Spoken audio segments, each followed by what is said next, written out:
গল্পমালা 143-তে আপনাদের স্বাগতম। আজকের গল্পের নাম রাখাল ও বাঘ।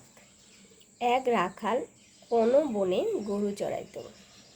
ওই মাঠের নিকটবর্তী বনে বাঘ থাকিত। রাখাল তামাশা দেখিবার নিমিত্ত মাঝে মাঝে বাঘ আসিয়াছে বলিয়া উচ্চস্বরে চিৎকার করিত। নিকটস্থ লোকেরা বাঘ আসিয়াছে শুনিয়া অতিশয় ব্যস্ত হইয়া তাহার সাহায্যের নিমিত্ত তথায় উপস্থিত হইত। রাখাল দাঁড়াইয়া খিলখিল করিয়া হাসিত। আগত লোকেরা অপ্রস্তুত হইয়া চলিয়া যাইত। অবশেষে একদিন সত্যই বাঘ আসিয়া তাহার পালের গরু আক্রমণ করিল। তখন রাখাল নিতান্ত ব্যাকুল হইয়া বাঘ আসিয়াছে বলিয়া উচ্চস্বরে চিৎকার করিতে লাগিল। কিন্তু সেদিন একটি প্রাণীও তাহার সাহায্যের জন্য উপস্থিত হইল না। সকলেই মনে করিল দ্রুত রাখাল পূর্ববারের মতো বাঘ আসিয়াছে বলিয়া আমাদের সঙ্গে তামাশা করিতেছে।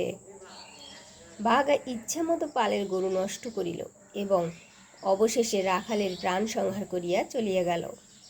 উপদেশ: নির্বোধ রাখাল সকলকে এই উপদেশ দিয়া প্রাণ ত্যাগ করিল যে মিথ্যাবাদীরা সত্য কহিলেও কেহ বিশ্বাস করে না।